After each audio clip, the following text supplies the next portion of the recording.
Thank you for tuning in to Raffoon LLC. I'm Ron Raffoon, and as always, today I'm talking about pipeline coatings and pipeline protection. This particular video is the third in a series of videos I'm putting together regarding horizontal directional drilling, PRCI and PHMSA, and potential solutions to the problems I'm presenting. This video is about the regulations from PHMSA and DOT, and also what the guidance is from PRCI. This is the guidance from PHMSA. Fortunately, PHMSA has acknowledged a bit more that there is a need for additional protection for HDDs. In 2016, I believe it was, they put forth the concept of the mega rule. Some of those things have slowly been implemented, which is great. And in this video, I'm going to cover some of that. Before I jump into the changes that are proposed by the mega rule, I want you to know that the current guidance on protection for your buried pipelines from CFR 192 and 195 are basically mirrors of each other. And they say that, number one, each pipe must have a protective coating on it, and it should be a non-shielding coating. Number two, each section of pipe should have a cathodic protection system on it, and they have up to 1 year to install that CP system. There's also down the line in the rules guidance that says in harsher soil and conditions you should do some additional protection for the anti-corrosion protection. Even discusses slightly the thought of using ARO systems. But that's about it right now. So it's pretty minimal. And it comes down to, after what I've already explained in the previous videos, you've got bare steel underneath the high consequence areas without CP system potentially for a year. But again, in those other ones, it discusses the effectiveness in CP for HDDs, which is insufficient.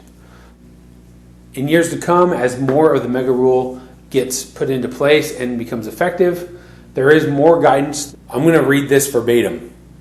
A key component of PHMSA's pipeline safety regulations is its integrity management program. For gas transmission pipelines, this program is outlined in Subpart O of 49 CFR Part 192 and is based on the concept that pipeline operators need to identify those segments of their pipelines systems that pose the greatest risk to human life, property, and the environment, and to take extra precautions to ensure their safety.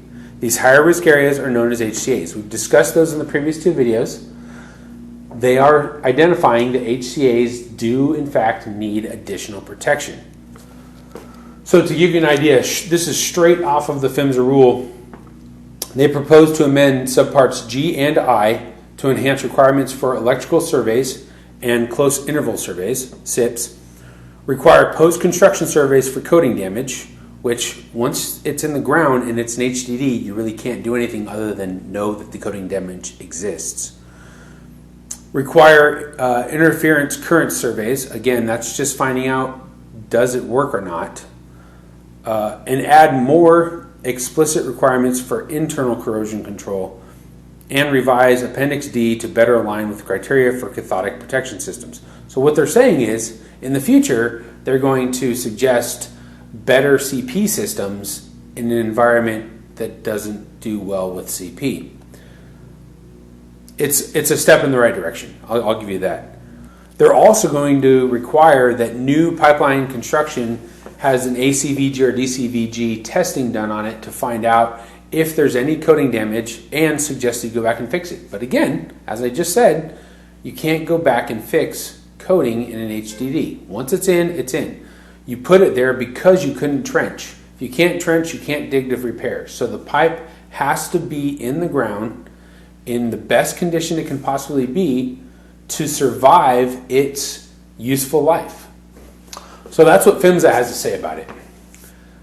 PHMSA basically says, right now, today, you have to have a protective coating, which is number one. The anti-corrosion coating is the primary protection. It has to have a CP system, but that CP system doesn't have to be turned on for a year. And you should do something more for harsher soil environments. Okay, pretty basic. They are going to offer more requirements for inspection, but again, inspecting an HDD, it's a little too late, because once it's in the ground, it's in the ground. Unless you're going to put in a new one, it's pointless. So as you can see, the guidance currently from PHMSA is pretty limited. But in 2013, 11 major pipeline companies got together with PRCI to conduct a study to evaluate the effectiveness of their anti-corrosion coatings during HDD pulls. So throughout that study, they leaned on two factors. One was a current potential to determine how much of the bare steel was exposed after a pull. And the second piece was a visual inspection on the piece that came out of the hole. I'll talk about that in just a moment, but as you can see from this chart, basically looking at this, virtually everything, whether it looked good or looked bad, has either a pass rating or a suitable for monitoring or scheduled action required. There's only one that has an immediate action required. That's at the very bottom of the list. But I'm going to talk about these because on the surface it looks pretty good. However, when you actually read down to what these things say, if it says suitable for monitoring, that means that your current design is fine. You can leave it exactly as it is.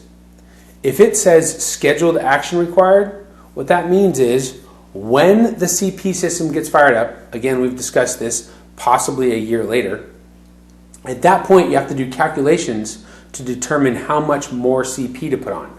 So they're, again, relying on CP.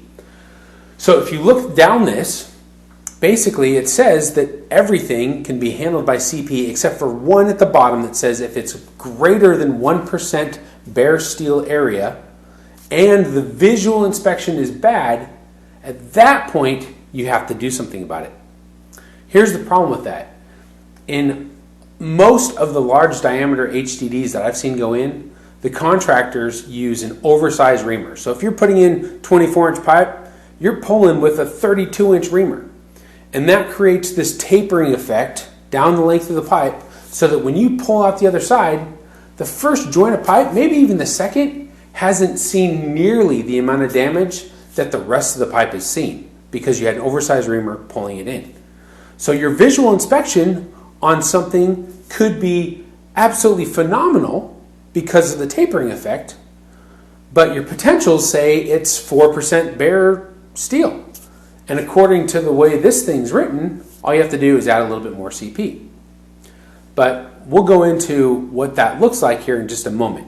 So currently the best practice from PRCI will virtually allow you to leave any section of pipe in the ground with almost any amount of coating damage, provided you have enough CP and that the visual inspection looks good. Assuming that it only had 1% bare steel. Okay, what does 1% bare steel look like? Well, in this image, that's less than 1% bare steel. And yet, I can't find anybody who thinks it's a good idea to leave that in the ground. 1% bare steel, for every section of 40-foot pipe, is 4.8 inches of bare steel. Well, that happens to be the cutbacks on either side of the pipe. So virtually what they're saying is if you can keep the pipe intact coating wise on the full body of the pipe, there's really no reason to coat the fill joints.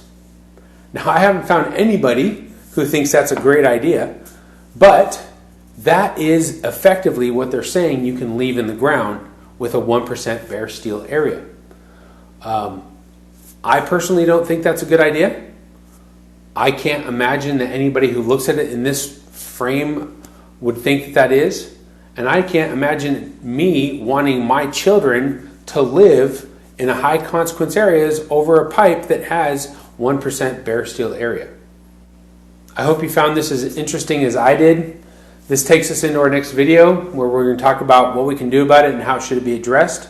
If you've got questions for me, please reach out. My contact information is below. If you want more detail on these exact things that I've talked about, I have a published paper on it that's linked down below. I also have a somewhat brief LinkedIn article about it, so you can find me on LinkedIn. It's just Ron Raffoon. I'm probably the only one in the world, so you'll find me.